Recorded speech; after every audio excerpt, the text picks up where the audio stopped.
everyone. Welcome to the KMI webinar series. My name is Dr. Jung-Ho Seo, Visiting Assistant Professor of Management and Tourism Studies at the George Washington University School of Business.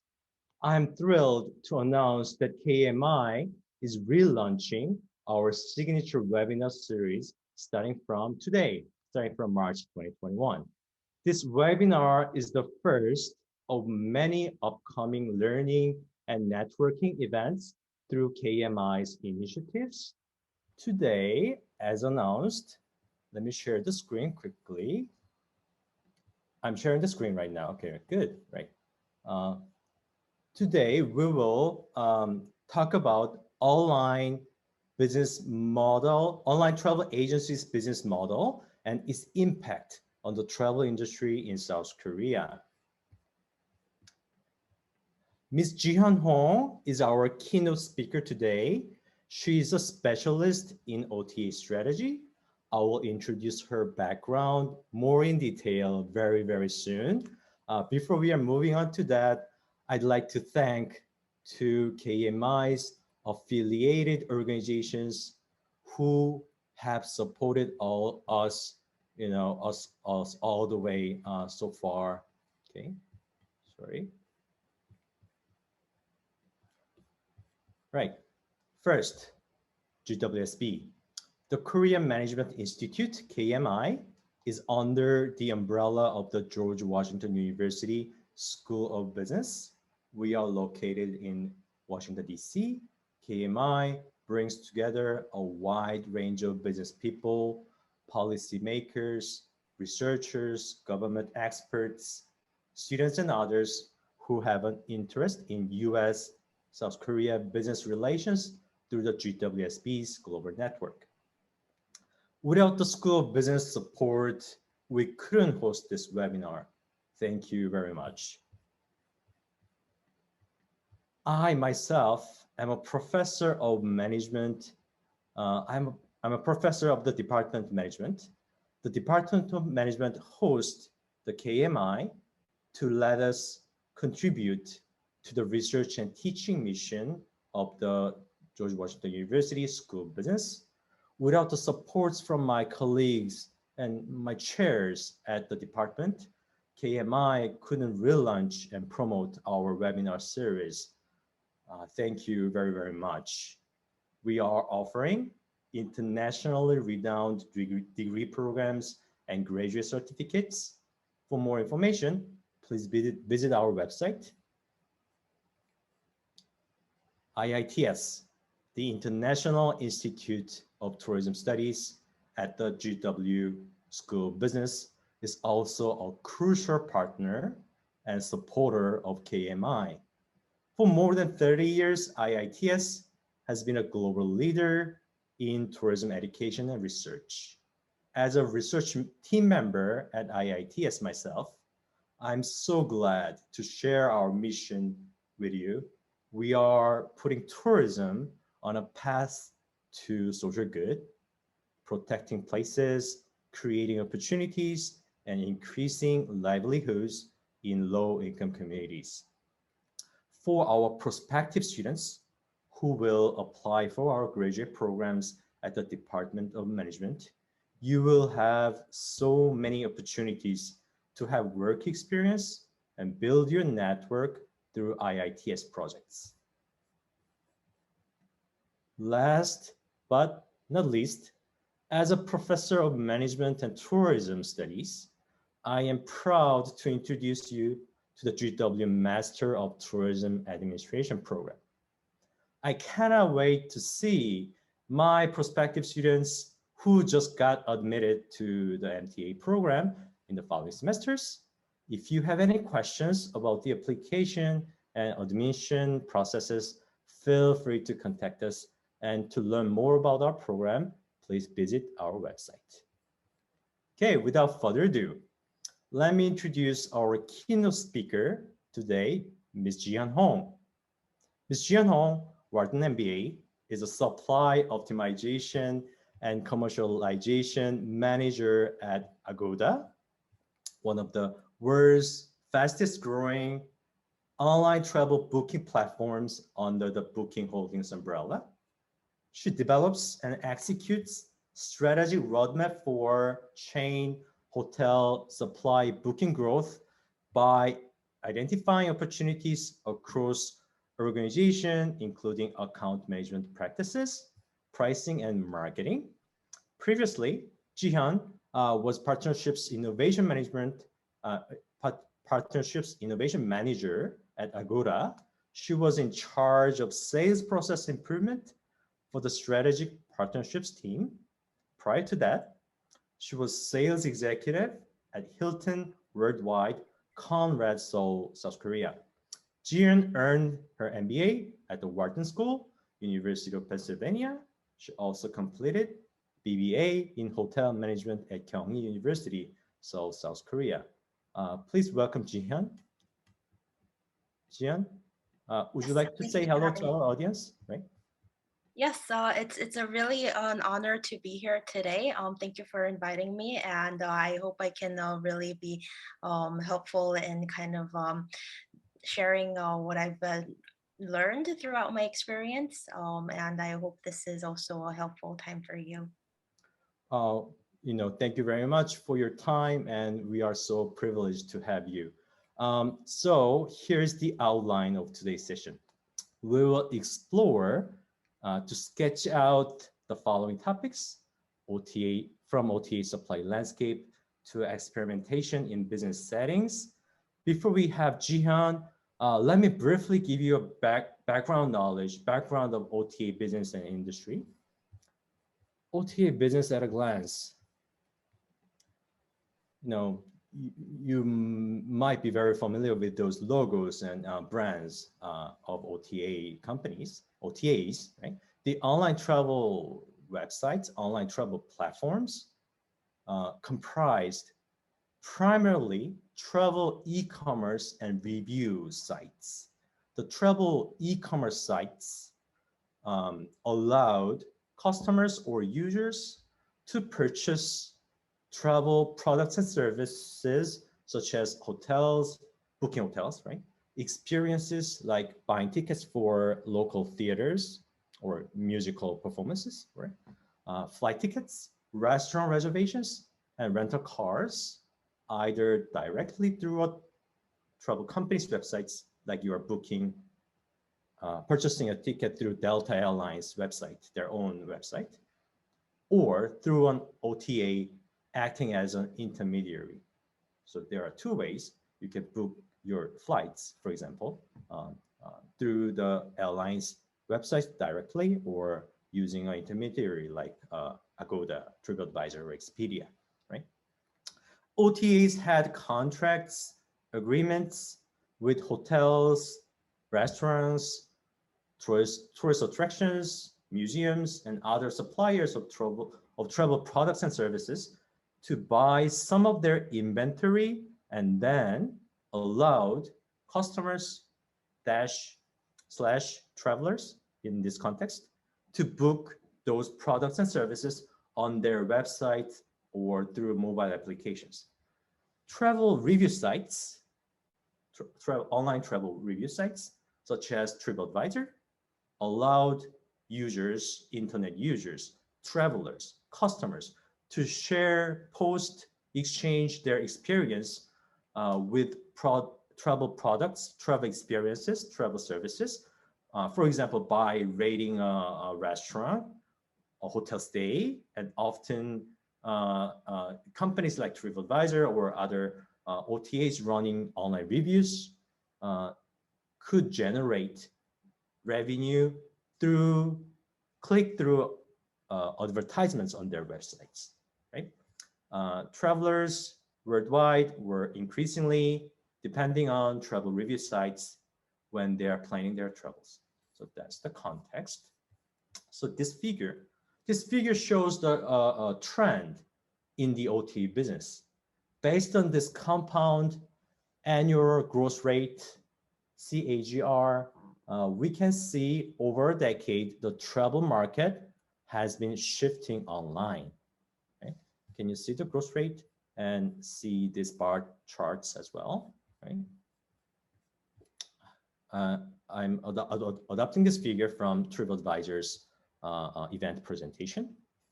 And this figure shows the competition in the OTA business and industry. So this shows the deduplicated unique monthly users for each travel sites. Okay, and you can see the leading companies here. TripAdvisor and Booking Holdings, Booking.com are the two leading companies. And you can also see Airbnb here, right? In 2019, global OTA agencies generated approximately 744 billion US dollars. And because of COVID, it has been decreased to 595.8 billion US dollars in 2020. But still, you can see the uptick trending, the growth rate from 2015 to 2019. The compound annual growth rate was 7.9%. It's quite a strong number, okay, when it comes to the growth rate. Taking the case of TripAdvisor once again, in the left section, you can see their KPIs, key performance indicators, and on the right section, right column over here, you can see their areas of business, significant supply footprint across the spectrum of travel products and services, accommodations, experiences, dining, restaurants, airline ticket, flight tickets, and cruises. Right?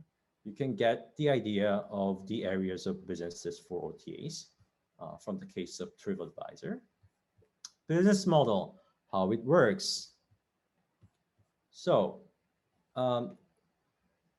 general traveler will take the following 5 steps. So they will gather information before purchasing travel products and services, and go to the websites to search, research, and plan their trips, and then compare different prices for the travel products and services that they're looking for, and book their travel and visit the destination, experience local culture, and do their business at the destination, right? And then recall their travel when they go back to their home and share, post, and exchange ideas about their travel experiences from their recent travel, right? That's the process. And OTAs are playing a crucial role in each stage for travelers' planning and purchasing behavior. Right? And the areas of businesses for the OTAs, multiple areas, diverse areas related to the travel industry, hotels, accommodation, and experiences, dining, all the foodie culture stimulated the popularity and the importance of booking tables for the OTA business recently. So these are the business areas that you can consider as an OTA company. So quick overview of the OTA business in South Korea. Okay, you can see the market size, market value. OTA's market value in South Korea in 2020 is approximately $20 billion US dollars, and you can compare it with the previous number, like the total market in the world, total market share worldwide is approximately $600 billion, right? And total amount of OTA business transaction in South Korea in 2019 is approximately $10 billion. And the OTA's market share out of the total online transactions in South Korea is approximately 20%. So these are the background that I can share. So let's hear from our keynote speaker from here to talk about the main topics for today's session. Jihyun, back to you. Awesome. So before I jump in, maybe it'll be good for me to kind of quickly kind of recap my background. So as Ho said, I am currently working at Agoda, and I'm working in supply strategy. And my main focus is around what we call key accounts, and that's global hotel chains. I just kind of want to cover as the topics that I will cover today. I would like to talk about the hotel supply landscape in the OT industry, and also kind of talk about how it kind of relates to global hotel chains because I know GWU is also very close to some of the HQs for the largest hotel chains. Hilton is right next door, Marriott is right next door, Choice is also very close by. So I think these are some topics that could also be interesting for you. And then lastly, what's different with OTAs versus the traditional traveler businesses is the strength of data and experimentation. So I also want to touch on that. So going back, let me start off by talking about the OTA supply landscape. So OTAs, as Jungho was mentioning earlier, if you can go to the next slide, Jungho. So there's OTAs are now offering a lot of different services. Sometimes in the past, it used to be just accommodation or accommodation and flights, and more it's turning into a platform. So now they're selling experiences and restaurants, rental cars and whatnot. So I want to, for now though, focus on accommodation, and accommodation is very important to the OTA business, because the other things that you see here is actually pretty low margin, especially for flights. It's notoriously low margin. So OTAs like Expedia, Booking.com, they all make money by making commission through accommodation sales, not flight sales. So let me talk about accommodation and what the supply landscape looks like. So when you think about an OTA, you might think about, okay, so where do these hotels come from? Then you might just think about, okay, so they have direct contracts with these hotels, and that's how they have all of these hotel inventories on their websites. But that's actually a very just a small part of their supply landscape. If you can go to the next slide. Um, so this is kind of a diagram that I found that's representative of the supply landscape right now. What I mentioned was the portion on the right side. So hotels supplying directly to contracted OTAs. But on top of that, what's happening is there are many different kind of supply landscapes happening here. And what's important to kind of understand, so before could go into the importance of what's happening is what you see here is so hotels will supply to wholesalers. And so wholesalers will be distributing to, offline travel agents or just a group tour tour groups and such. So these are mainly for offline distribution, but these actually get supplied to non-contracted OTAs. So that's one way actually OTAs get more supply than just direct contracting with hotels. And then on top of that, actually, OTAs also share inventory with different OTAs. So for example, Booking Holdings has multiple different OTAs under their umbrella. There's Priceline, there's Agoda, there's Booking.com. And the thing is, we all share inventory. And another important kind of thing that's kind of relevant to today's kind of setting is also the fact that we get supply from other kind of OTAs, not just under our umbrella. But for example, in the example of Korea, Booking Holdings has made a big investment in a Korean OTA called Yanolja. And what's unique with Yanolja is that in Korea, we have these things called Daeus hotels. So Daeus hotel is actually a politically correct term for what's actually more widely known as love hotels. So what you do is you kind of book a hotel for a few hours a day for whatever purposes you want it for. But these things are all kind of like mom and pop motels. So it's very difficult unless like a very local player to have these inventories. So what's happened is Booking Holdings has made a huge investment in this company in Korea, and now they have all of Booking Holdings supply, and Booking Holdings now have all of Yanoja's supply. And that's one example. And then the kind of the third example, so what I covered is now, so the wholesalers giving inventory to OTAs, and OTAs sharing inventory with each other. And the kind of the more complex, the third example is these inventories now getting forward distributed back to the mom and pop travel agencies. So it's a very, very complex landscape, actually. It's not just hotels directly contracting with OTAs, but a lot of kind of forward distribution going on. And the reason why it's becoming so complex is because when you think about the OTA business, like what are the dial movers? When you think about the dial movers, is it your brand recognition, or is it how pretty your website is?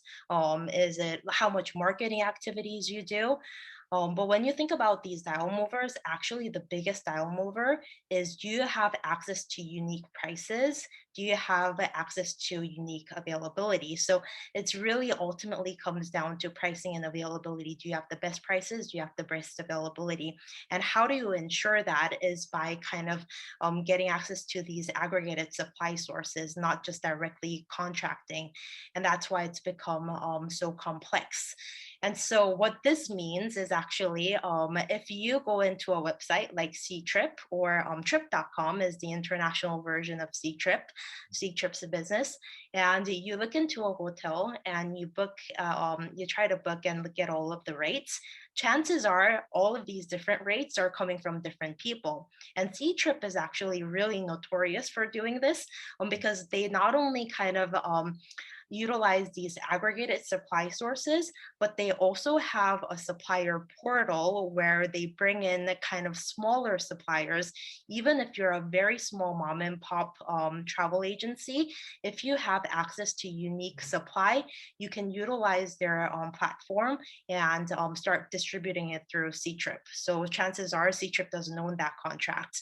And another kind of example where this comes into play is now OTAs. So there's kind of a distinction between the online travel agency business, and there's another kind of type of business called the meta search engines. So meta search engines are businesses like TripAdvisor, Kayak, maybe Skyscanner is probably also a meta search engine. So what they do is they kind of aggregate all of these OTA rates under one bucket. But when you think about like what I just mentioned about how OTAs are kind of augmenting their supply, they're actually turning into a meta search engine type business themselves. And the reverse is actually the same, where meta search engines like Kayak, or even like Google Hotel Ads, they'll start contracting directly with hotels. But these cases are far kind of far in between, few and far in between, because it's very labor intensive process to actually make these contracts directly with hotels. So the reverse case is a lot more kind of a widespread, where you kind of get these aggregated inventories. So I think that's something that's kind of interesting in the OTA business. So that's something I wanted to share. Does anybody have any questions or any comments before I move on to the next topic? Let me check the Oh, chat. So, if not, then I guess we can move on to the next one. global the chains. I had a question. You mentioned something that caught my attention. You said that they're turning into their own meta search engines, Yes. right? Will that change the whole ecosystem of sorts then? Because it seems that they're seeing something that might transform this whole model. Maybe your input. I heard that, and I kind of saw that they saw something that was interesting, that they're transforming the mechanism itself. Your thoughts Well, on this so would be appreciated. The meta search engine business is very interesting because more and more it's kind of Google is taking over the entire meta search engine side of the business. So actually Google is becoming such a huge powerhouse in the meta search engine space that I don't think even OTA is becoming into a kind of a meta search engine type of business model is not going to be able to compete with Google, and the OTAs are still going to be um, have to rely heavily on Google's itself. So it's interesting, but I don't think it'll kind of take over the entire business of meta search engines. And another thing to think about is the way meta search engines make money versus OTAs making money. Is OTAs, the traditional way of making money is by taking a cut of the hotel sales as commission. But meta search engines, so that's when you get a hotel booked, and then once the booking is confirmed, then you'll get a cut of that. But meta search engines, how they make money is through either um, uh, uh, cost per acquisition model or a cost per click model. So it's an cost per click model is also very prevalent, which is not the case for OTAs, because OTAs only when you're booked is when you make the money. So there are some fundamental differences that I don't think it'll kind of take over ultimately. Thank you very much. This is very helpful. Thank you. Thank you, Dr. El Tarabishi, for your question. We can go back to the slide and moving on to the next topic, global hotel chains and OTA strategy. So this was the mission. Yeah. Mm-hmm. So I just mentioned during the supply kind of landscape, how it's becoming very, very complex. And what makes it even more complex is when these global hotel chains come into play. And what makes it interesting is the power dynamic. And the power dynamic is a love-hate relationship. And the reason why it's a love-hate relationship is because OTAs have a lot of power, but so do the global hotel chains. Because global hotel chains, in and of itself, they have their own scale. What that means is they're able to distribute on their own. So there's a whole lot of people out there, especially in America, who have, the Hilton app on their phone, the Marriott app on their phone, and they're diehard fans of these loyalty programs, and they'll go directly and book with those hotels. So these big hotel brands, they have their own distributing power. And another thing is one side of the OTA business that OTAs actually offer to the suppliers is the marketing spend. So the OTAs will also kind of spend the money on bidding with meta search engines and also bidding for PPC on Google. But that's actually hotel chains, they have scale. They can do it themselves and they can do it intelligently because they have scale. But however, they can't just completely neglect the OTAs because OTAs do offer some benefits that the hotel chains can't access themselves. So the first thing would be access to a customer base that they wouldn't have been able to access previously. So this would have been experiences like in the pre-pandemic world. Let's imagine a hotel in the US, and they want to get more Chinese customers. Then what do they do? Chinese people, they only use Ctrip. If you don't have access to Ctrip, the Chinese customers are never going to book your hotel. So that it's very important that you have access to Ctrip. And then in the Southeast Asian market, it's Agoda. You need access to Agoda, and there are many different kind of localized OTAs that local people are used to utilizing. So you need that access to get access to those unique customer segments that you wouldn't be able to access on your own. And the second way OTAs add value to big hotel chains is by offering opaque distribution channels. And when I talk about opaque distribution channels, there are actually two different examples of this. So the first example is packages. So this is what Expedia is very well known for. So Expedia is very well known for their bundled products where you book a hotel together with your flights and you only see the lump sum price when you book, but you don't see the isolated prices of the hotel and the flights. What that helps the hotel to do is kind of when they want to get rid of their last minute inventory and slash prices, when you think about it, the downside of doing that is they lose their price integrity. What that means is I want to get rid of my last minute inventory. I'm going to slice my prices, and then once that price is exposed, all of your other customers are going to want access to that price. And when you think about the hotel business, there's many different business segments outside of OTAs. You're going to have your business travelers, you're going to have your group travelers, and they're going to want those very low prices. So you don't want to hurt your price integrity, but you do want to get rid of your last minute inventory. And that's how you utilize the package rates by kind of obscuring your price and bundling it like that. And the second way we kind of do opaque distribution is through literally opaque products.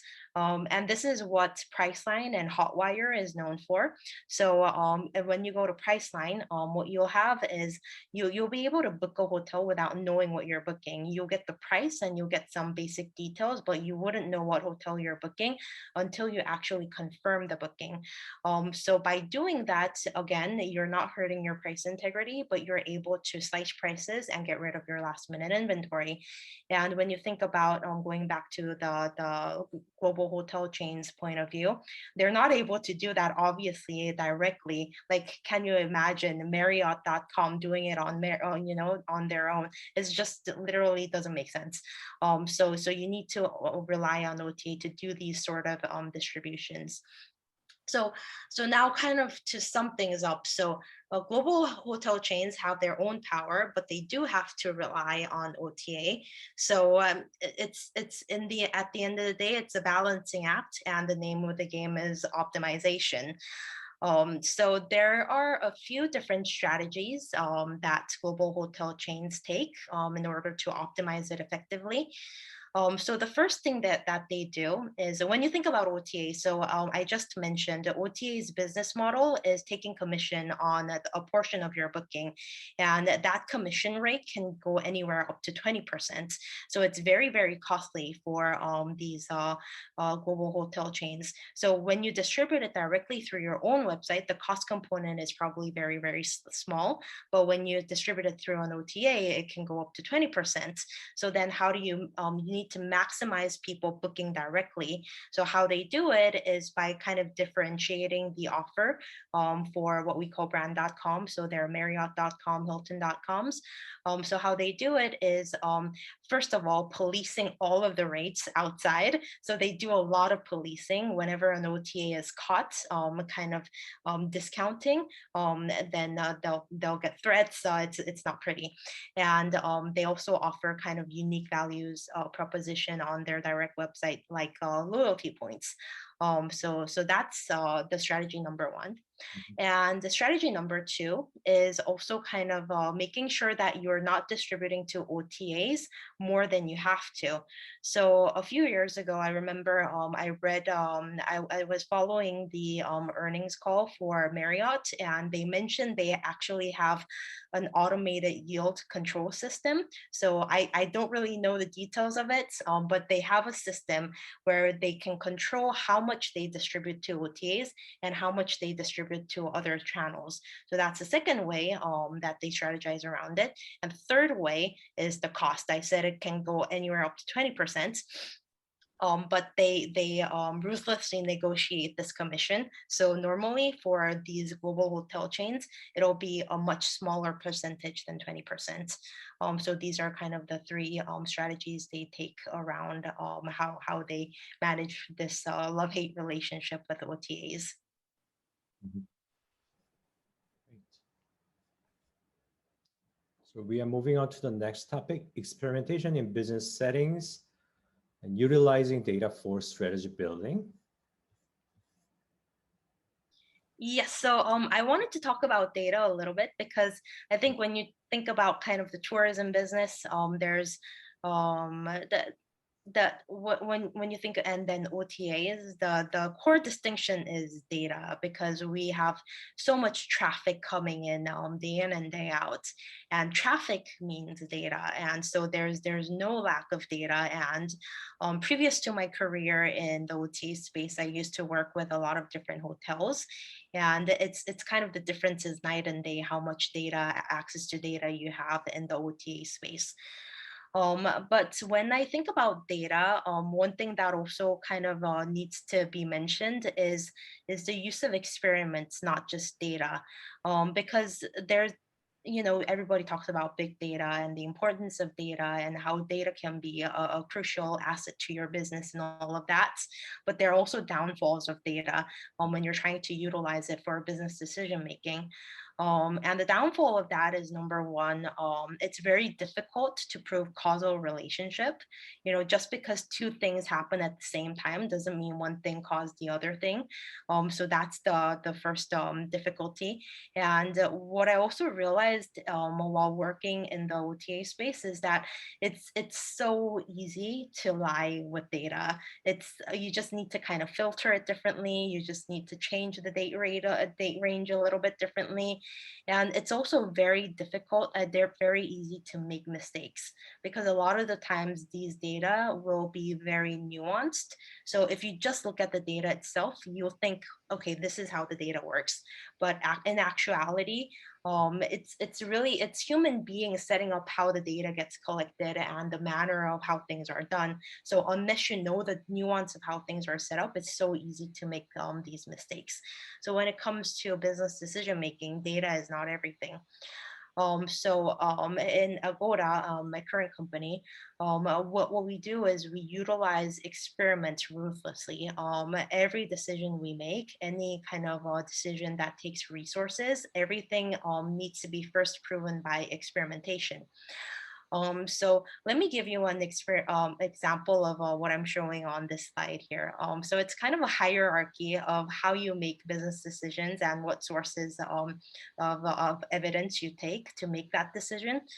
So to give you an example, I used to work with the Vietnam market a lot. And in the Vietnam market, so one of the projects that I worked on is implementing this alternative payment method on our website. So on our website, traditionally, we only had credit card as a payment method. And then we decided to implement an e-wallet on our website. So how did that business decision come to be? So it started as a fairy tale. So in the beginning, I would make business trips to Vietnam, and I would hear things, in Vietnam, people love using cash. And in Vietnam, people don't, the banking penetration is low. Like, these are articles that I would read. And so these are just stories. And then I think, okay, then should we implement a new wallet solution?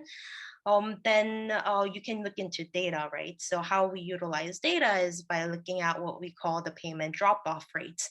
So the payment drop-off rate is the percentage of people who confirm their bookings. So people who go all the way through the booking funnel, but a lot of people drop off, but then there are a portion that confirm their bookings. So when we look at the global average of that payment drop-off rate and compare that to Vietnamese domestic customers, it's a huge gap. And that's how you utilize data to say, okay, there's a huge gap, and it's probably the value is this much if we implement it. You can kind of extrapolate utilizing that data, but that's not where we end.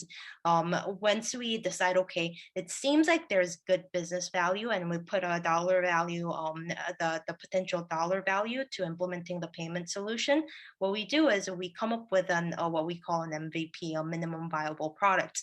How can we execute this without actually putting in all of the effort that goes into it, and then test it out? So what we'll do is we'll come up with an MVP, and then we'll do an A/B testing, where A side, on the control group, we don't show this MVP, but on the B side we show this MVP, and then we test it out, and then we see what we call the uplift, A versus B. And then after testing it out, if our assumptions check out, the assumptions that we made from the data analysis, then that's when we decide to move on with the actual implementation.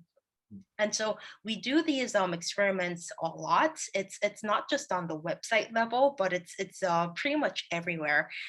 So on the website, obviously, if you can go to the next slide, we do a lot of these kind of what we call A/B tests. So it's kind of a front end of what we call our website. What you see, what you would see when you go into agoda.com, we call it our front end. And so we do a lot of these A/B testing, like, okay, if the button is black, or what if we change the color for the button to yellow, and then let's see what happens. These are an example of a front end test, but we also do pricing tests. So what if we discount a further 1%? And let's do it in multiple different markets. Which market responds better to this 1% extra discount? And that gives you the pricing elasticity in that market. So we're constantly doing these pricing experiments. And then we also do it with our workforce. When we think about, like, so I said in the OTA business, we have a lot of direct contract with our hotel partners. So there are a whole bunch of hundreds of people on the ground making these contracts and then ensuring that we have the best availability and the best pricing. And so, like, there are many different ways how we can go about it. So there are many different hypotheses around what if this person approaches this hotel this way versus that way. So we also do testings around the kind of the sales approach of things as well. So there's many different experiments going on constantly, and that's one thing that's very exciting and interesting about the OTA business. Yes, the art of bargain. Dr. El Taravishi just commented in the chat. Right, before we are moving on to the next part, next section, I have a quick question, Jian. Yes. So I know some of the OTA companies, I think is one of the Booking Holdings subsidiaries. They're letting their engineers to experiment, to test experiment A/B testing for the features using their original MVPs, and the company's headquarters leadership is providing huge amount of quite high level of empowerment to their engineers to let them test whenever they want. And Facebook is quite well known for this type of management style. So can you share anything related to this type of empowerment to let the engineers to run these experiments based on their own decision without reporting to their mid-level managers or to the executives? Well, I can tell you from my own experience. My team actually is my team does a lot of experiments. So we're kind of the supply strategy, what we call the supply strategy arm. And so kind of when we think about the supply, because it's such a huge kind of a very complex landscape. So it's a huge organization of people looking after the supply of OTAs. So there's one team that does kind of the day-to-day, what we call market managers, engaging the hotels. There's a team that does long tail engagement, reactive engagement. So anyways, we have like 5 different teams that do supply, and then our team is kind of the strategy arm of it. And what we do is when we come up with these different strategies, we ultimately need to prove it by experimentation. And so I feel like it's almost like a double-edged sword, where yes, you are free to experiment with anything you want, but you better prove something, otherwise you're not going to do anything. It's kind of like, yes, testing, everybody can test, but when it comes to implementation, you better bring some good results. Great, good to know. Thank you for sharing. All right, so we can move on to the next section for today's webinar, Q&A. Any questions from the floor? Jihyun will be happy to take your questions, answer your questions. Yes, thank you. This is really exciting. This reminds me of like you're in the wild west. You know what I mean? I just got excited listening to about all the things that you're doing, because everything is experimentation, but results speak for themselves, right? And And it's a complicated science, from what I understand. It is not as easy as you think it is because everything is mathematics, but a lot, I feel some of it is also gut feel, right? It's like you have a hunch or so. How do you balance this, Johan? How do you balance this combination of science and art? Combination together. Maybe you can share a story saying it went against every intuition we had, or every fact, or every logic we had, but it worked. Can you give us a story or something like this? Because I have it's fast. actually, I have a couple of examples that come to mind. So the first example is a very recent one. So we wanted to do an experimentation around how we deal with chains. And I can't get into all of the details of what we wanted to do. But I can tell you what we wanted to do is we wanted to test around hotel chains. So then one approach. Then how do you test it? So the most ideal option is cutting the chains into half. So let's cut Marriott into half, Hilton into half, into comparable sets. But because of the way decisions are made at the hotel chains, it's very centralized. So what touches one part of the chain will eventually touch the other part of the chain. So then cutting the chains into half is not an option. The second option is now comparing a set of chains versus a set of chains, but that's also not an option because the chain itself, they're all so unique. If we do a set of chains versus a set of chains, one chain could become like a confounding variable, where because of the uniqueness of this chain, all of a sudden the bookings go up or booking goes down, and because of it's very dependent on one chain. So that's also not an option. So then our last option is doing maybe a pre-post test, which is like, let's implement it first and see what happens. But now is the worst time to do a pre-post test because of COVID. You don't know where bookings are going to go. So ultimately, what I'm trying to say is not everything is testable. So in this instance, like ultimately, there needs to be an executive decision making, and it's almost kind of like you need to also utilize your hunch and then ultimately just make a call. So not everything you can test out. So that's one example that comes to mind. And a second example that comes to mind is a recent one. Was I don't know how much I can share, but this was something that everybody thought if we do this, it's gonna be crazy. It's gonna bring us so much growth. But once we test it out, there's nothing happening. And it was, I can only share that it was something around cancellation policy. And people thought, okay, cancellation policy is so important during the COVID period because everybody wants flexible bookings. And then if we do something with cancellation, it'll go off the charts. Nothing happens. Some things, unless you test, you wouldn't know. I think you're muted. I encourage everybody. I see some usual suspects here, Pierre and so on. So write your questions here. But let me ask a question because I am not an expert in this. Do you believe? I've always wondered about this whole business here. How are the margins? Are the margins high or low? I'm always curious about the margins. Are we talking in other industries? You were talking about. I know this because from personal experience, they're saying these booking agents, their margins are about 2%. That's what I heard they say.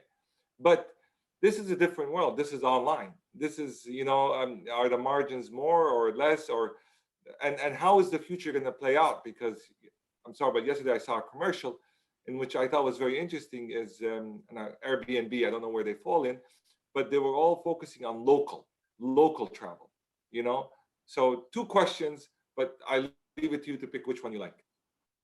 I didn't actually quite get the second one. So the local travel piece with Yes. So Airbnb now is promoting local tourism, which is basically you're in your house and you're in a 50-mile radius where you can go book a ranch somewhere or go outside the city and book a house on a lake house or something like that. And that's kind of a different model itself for hotels yes. as well. Yes. So to answer your first question, the answer is it depends. It depends on which industry you're comparing it to. But I shared, so the commission percentage can go anywhere up to 20%. But then it's not all entirely margin, right? Because we do discounting. And when we do discounting, what we do is we eat into our own margin, so we can offer customers with the best pricing. So we do eat into our own margin. But another thing that is interesting is it's very asset light because we don't own any of the hotels, right? I mean, it's labor intensive, but in terms of owning assets, it's very light. So that's, I hope that kind of answers the first question. And then in terms of local travel, we've definitely seen a lot of that. Like all of our bookings, we used to have a big portion of our bookings used to be international, and now it's almost 100% domestic. So a lot of the initiatives that came out last year and this year are around local travel, and we have a program called Go Local. So it's asking for kind of additional discounts for local travelers from the hotels. So this is the type of discount that where we don't eat into our margin, but the suppliers already give us a discounted price, and in return we give them increased marketing. So a lot of these are happening right now. Yeah. So Jihan, I'm going to ask you one question because I was reading the Wall Street Journal and it said that there was local investors buying a group of hotels that were in bankrupt, that were buying them for almost $600 million. They went in and bought 600, right? But so take that scenario. There's other scenario where there's this phenomena called SPACs, which is basically open checks, right? You go in and right. So I'm combining both. I think somehow somebody will say, why don't we get one of OTAs and buy a whole bunch of hotels, right? And create a closed loop where we can control both the system of purchasing rooms and stuff, but also the hardware, also the building, the hotels themselves. Is this the future? Interestingly, we've tried that. Ultimately, the thing is, it's the competencies don't match. It's not your core competency. Real estate is a very different business versus OTAs. And when you think about the hotel business, your bookings is not 100% coming from OTAs. Like in the US, when you look at some researches, it says like OTA business accounts for maybe 10 to 15% of the bookings for an average hotel in the US. That means like 85% of your bookings are coming from business travelers, groups. And so if as an OTA, you try to acquire a bunch of hotels and create that closed loop, you're going to have to create 100% OTA business or try to learn a different business segment that you're not used to doing. And that's already creating kind of, that's not your competency. So it ultimately, there's a little bit of a problem also. Competition is a good thing. And when you try to do this sort of exclusive distribution, it probably, you become completely exclusive, but it's like you don't get that exposure from the other OTAs, your competitors, and you want that exposure. So it's yeah, we tried it and it didn't work out. So okay, this is question to you now. I am so impressed with your knowledge and foresight and experience. You're just exceptional, absolutely exceptional. I think people will steal you and elevate you. So tell us a little bit about yourself and kind of how long have you been doing this, and what's next in your career path in this industry? Because we want to focus on you here because I am just impressed with your knowledge here. Right? And if I was working for a company, I'll bring you in. I'm like, okay, here's the keys to the place. Just run it. So tell us what you're planning. Oh, well, what an interesting question. I'm not sure if I should. Well, so, uh, okay.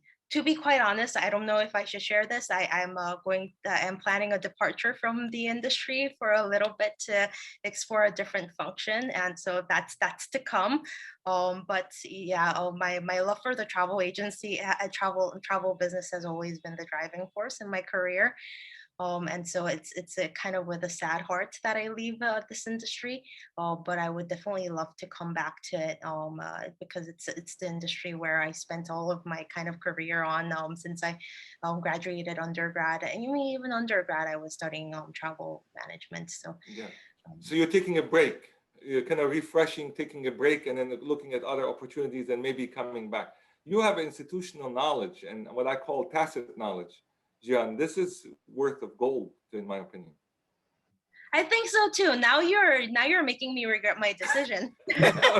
No, I think you should take a break, but go refresh. But you have what I call tacit knowledge, and this is worth gold. People are always going to say she knows things that nobody even knows. You know, these experimentations don't happen naturally. These take time to understand. So, and so I leave it. I give it back to Professor Jung-Hoo to kind of wrap up things up.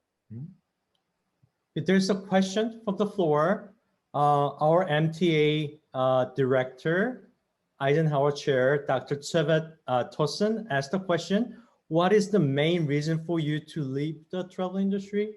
That's kind of tough question, but if you can share at some level, that'll be great. Well, ultimately, I guess that I wanted to always learn about different things. Like throughout my career in the travel business, I've always been kind of jumping from one thing to another.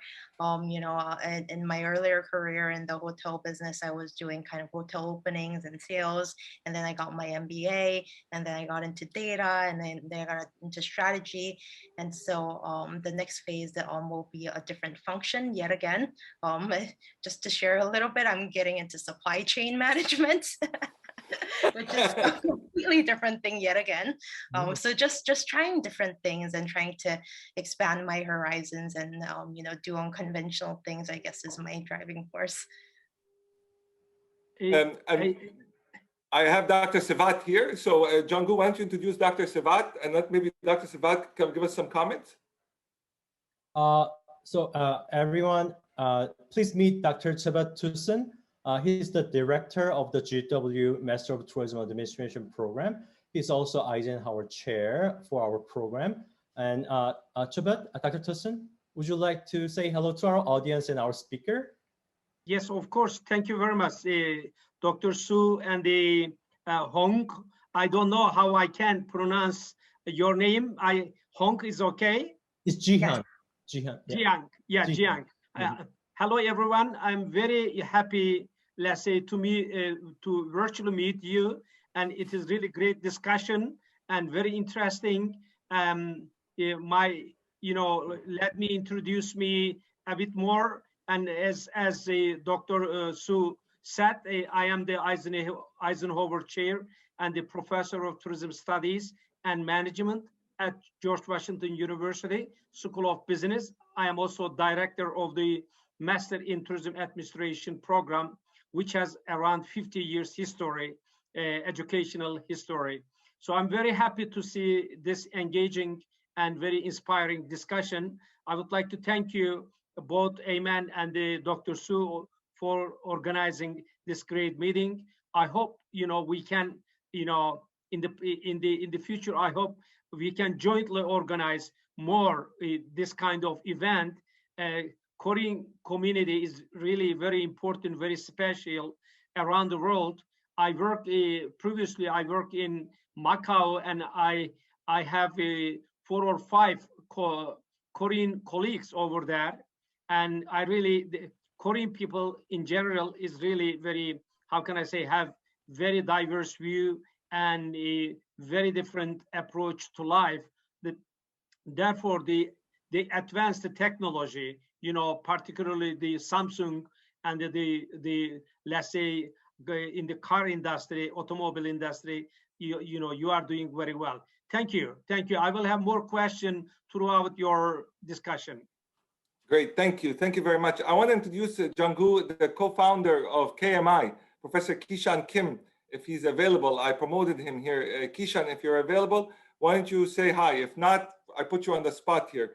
But Johan, you're not really going far away from that. You're going to supply chain, which is a nice pivot. But You know, if I was a betting man, I'd say you would come back. So, but Jungwoo, let's go continue with you, and then we'll go from there. Yeah, we lost a great talent. The whole travel industry lost a great talent, Jihan. Right. Thank you, Jihan. Ayman and Kyle, do we have some time to talk about some more questions? Can we go on? We can keep going, but we have reached the end of the session, but there's no rule saying we have to stop. Yes, and let me ask one question. Maybe Jungwoo, I'm going to moderate this, and then while we have you here, and we're very lucky to have Sivat here as well, is I'm going to go around and I'm going to put you all in the spot. But now I think things are opening up. In some countries, things are not opening up; they're closing down here.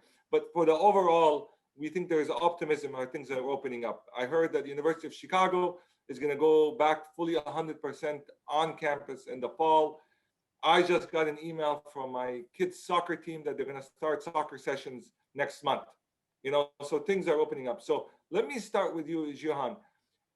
What is your prognosis about the whole industry moving forward? And what is your scientific opinion, but also your gut feel about where this is going? Are we going to come back very fast, slow? Is it going to boom? What's your thinking?